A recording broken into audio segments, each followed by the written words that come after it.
The trade team leader, unsure of the purpose of Navier's summons, confirmed his regular interaction with the Bear Corporation of the Eastern Empire. Navier offered him an assignment.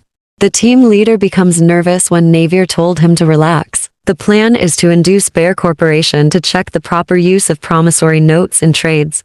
She told the merchant to make an excuse, such as the increasing popularity of counterfeit promissory note scams and the significant losses caused by such transactions, and is relieved to face the challenge.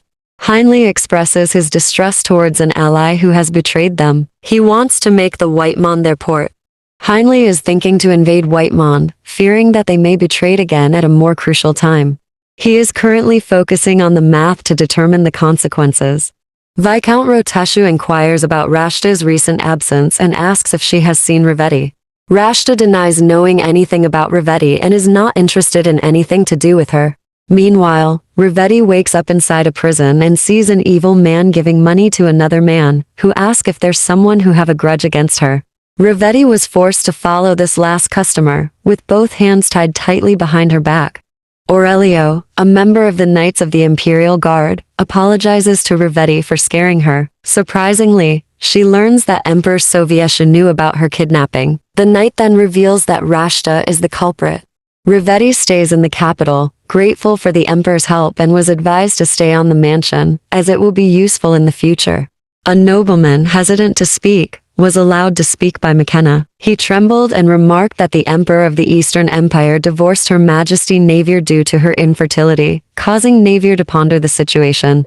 He was asking if the rumor was true. The Empress's gaze turned to Marquis Ketrin, Krista's cousin, and she smiled and replied, "Of course not."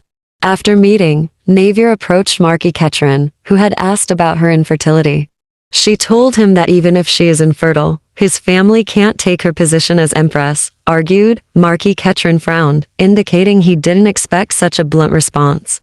Marquis Ketrin stopped a spear from passing by, preventing it from striking him in the forehead. A knight of the Imperial Guard, standing behind Heinley, threw the spear. Apologizing for the mistake, Marquis Ketrin expressed disgust and questioned Heinley's childish tendency to take revenge. A subordinate investigating Kosher heard an incredible rumor about a hidden mistress of Emperor Heinley. It was said that a knight of the Imperial Guard would visit her house, and a plain-clothed guard would be in front. Marquis Ketrin waits 9 hours for a knight to appear and give a woman a basket. Marquis Ketrin is concerned, as the knight and the man in front are also Heinley Imperial Guard members. Marquis Ketrin approached the woman and asked if it is her child. The woman confirms that the child is her son, and he asks why she is staying at the house. A woman reveals she is His Majesty's mistress and presents a beautiful pendant, symbolizing love from Heinley, which is actually the imperial family emblem. Marquis Ketrin rejoices, knowing he can use her. Marquis Ketrin asks to give him her pendant in exchange with his family pendant emblem to offer to trust him. The woman only gives the pendant after receiving the emblem. A woman named Alia presented herself in front of Heinley, while the emperor asked what bring her to the palace. She claimed that Marquis Ketrin was the one who encouraged her to do what she did in exchange to a promise. The Marquis promised to bring her, claiming to be the mistress of His Majesty the Emperor. She also showed the Marquis emblem to show what she said was true. Marquis Ketrin's ears turned red as those present began to murmur. The Marquis clenched his teeth. He could show everyone the necklace with Prince Heinley's emblem, but then it would be clear that he had encouraged her to go against Heinley. Marquis Ketrin realized he had fallen into a trap. Evely was thrilled to discover that her mana is back. The mage asked about the process, but Evely remained unsure, as she had lost the necklace and was unsure if it was stolen or dropped. The court mage quickly showed a necklace to ask if it is Evely's lost necklace. She agreed it was her. The mage assures her that if the necklace restores her mana, she can return the rest. After these words from Evely, another court mage's assistant, who had reached over to grab the necklace, suddenly cried out in pain.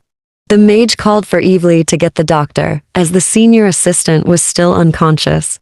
Soviesha comforted the mage assistant who lost mana and promised to find the cause and return his mana. Soviesha asked Evely who gave her the necklace. She explained that it was given by the dean, who explained it can help to get her mana back.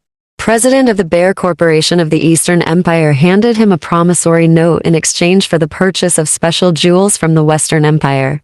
Prince Danju accepted the promissory note, and examined it carefully. It was to verify its authenticity. A heavy sigh came out of the president's mouth. As he expected, the Bear Corporation had not issued any promissory notes to the imperial family in the last year. So, there were two options. The huge donation that made people praise Empress Rashta was actually money given by the emperor, or she had used promissory notes from the former empress. If it was the first, it was laughable that she had acted as a kind person taking advantage of the emperor. And if it was the second, it was a truly wicked act for her to use the former empress money. The president, who had hoped that Rashta was truly the light of the commoners, was very disappointed. Heinley fell asleep, and Navier gently touched his skin. Navier rested her head and played with his face. Heinley opened his eyes and fell out of bed, leaving Navier shocked, asking Heinley what's happening. Just then, Navier could see why Heinley suddenly turned away. Blue ice, almost white, appeared where Heinley had been sleeping. Heinley answered that her body was slowly changing. He explained that mana could circulate through her body with the help of the bed and him. Heinley lifted his hand, indicating that the ice was likely made by her. Heinley jokingly said that the Ice Empress, as her nickname, was suited to her. Navier was wondering and asked Heinley if her ability suits her, because she is a cold person. Heinley chuckled and explained that the Navier's ability to identify ice is not due to being cold, and it's too early to determine if it's ice, snow, or water. Navier told Heinley that she wants to go to Magic Academy of the Eastern Empire to help control her power, but Heinley's expression turned dark due to its location in the Eastern Empire. A member of the Bear Corporation arrived about a counterfeit of old promissory notes used by imperial family. The president remembered the cheers of the commoners toward Empress Rashta at the wedding parade, and the near-deathly silence as Empress Navier passed them in the carriage. The president originally thought that Navier was shameless for remarrying after divorce, but regretted it after finding the truth. He ordered to call for journalist Johnson. Rashta reads a strange newspaper from another maid, trembling her hands and body. The maid, surprised by her white face. Soviesha was told about Rashta's premature labor and rushed to the West Palace. After 2 deliveries, Rashta experienced constant pain, causing internal shudder and sweating. Rashta questions Viscountess Verdi if the baby is a boy, but she confirms it's a girl, causing her vision to blur and her tears to form. Soviesha properly held the baby in his arms and carefully caressed her red, wrinkled skin with his large hands. They were celebrating Kosher's return after solving a problem with bandits. The news of Rashta's birth was not good news, as the secretary initially thought it was sensitive. Heinley ordered it to be announced in public, causing the celebration to fall apart.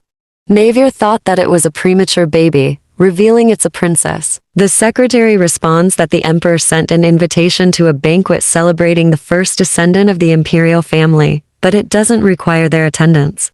Nyan informed Navier about Rashta's wedding donation, which raised suspicions about her. Rashta gave birth prematurely due to the promissory notes, which Navier did to protect her parents. Unintentionally, she Rashta, and wonder about Sovieshu's reaction if he found out. The empress, feeling tired and unwell, calls out to her friends, who all left. She sees a golden feather through the door, asking why Heinley stays there. Queen approaches the throne in the hall, groaning anxiously. Navier lifts her up and notices a huge eagle clinging to the throne with its wings, displaying a fierce look. Navier swatted and beat monstrous eagle, it eventually shrinking to the size of Queen. Its golden feathers turned into soft white fur. The eagle chirped and acted docile when hugged, displaying its beauty. She woke up, hearing Nyan's voice, and asked where the baby monster was, but they were puzzled. Heinley told Navier he had a strange nightmare where he found an egg in his collection of rare jewels. The egg was gold mixed with green, and he fed it to a baby bird, which grew into a monstrous eagle. The bird then wrapped itself around Heinley's throne. He couldn't reprimand the bird, so he turned to his queen for help. Heinley inquires about a premonitory dream, which Navier shares about having a similar dream. Heinley's expression stiffens. Heinley is relieved that the premonitory dream isn't bad, as it's believed that a couple having the same dream signifies a baby's arrival. Navier is unsure if she is pregnant. Heinley remains positive and asks her to let the palace doctor check her out, as she doesn't want to go through the same disappointment in the past.